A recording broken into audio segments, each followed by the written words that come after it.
हमारे देश में पहली पंचवर्षीय योजना में और दूसरी पंचवर्षीय योजना में औद्योगिक विकास की ओर विशेष ध्यान रखा गया और बहुत सोच समझकर उसके लक्ष्य निर्धारित किए गए। देश के लिए यह दुर्भाग्य की बात है कि जिस वक्त तक हमारी पंचवर्षीय योजनाएं सफलता प्राप्त कर रही थीं, उस वक्त तक देश में अनेक प्रकार के अराष्ट्रीय तत्व भी पनप गए थे।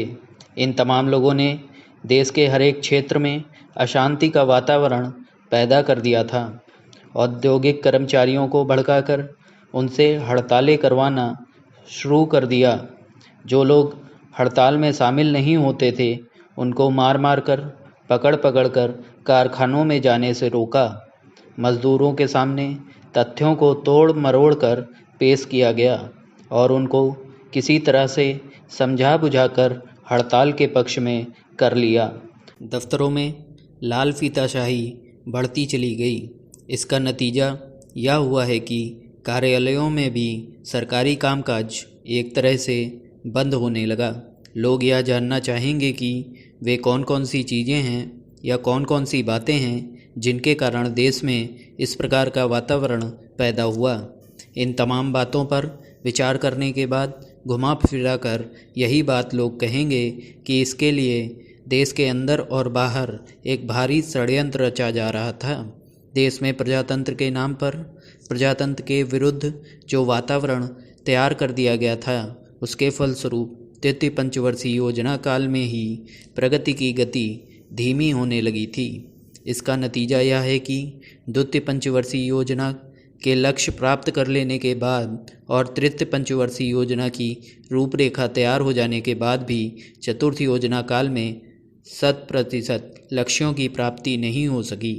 वे कौन कौन से लोग थे जो देश की प्रगति में बाधक थे या उनकी कौन कौन सी भाषाएं थीं, इसका उल्लेख न करते हुए यही कहना पर्याप्त होगा कि विकसित देशों में अनेक राष्ट्र ऐसे थे जो भारत की प्रगति से असंतुष्ट थे।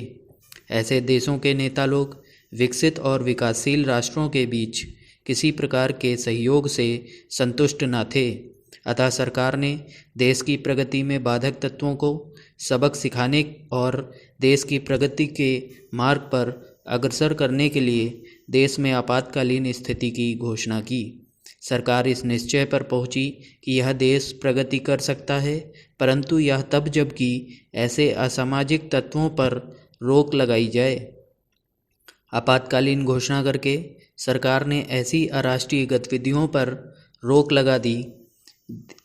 देश में जीवन के हर एक क्षेत्र में अपेक्षित प्रगति हो रही है, यह कहना कि ना तो अतिशयोक्ति होगी, ना ही छोटा मुंह बड़ी बात होगी। जो लोग अप्रत्याशित महंगाई और तोड़फोड़ की कार्रवाइयों से घुल मिलकर नष्ट हो रहे थे, इस नए वातावरण ने उनके दिलों को हिलाकर रख दिया और वे चैन की सांस लेने लगे हैं और आशावान हैं।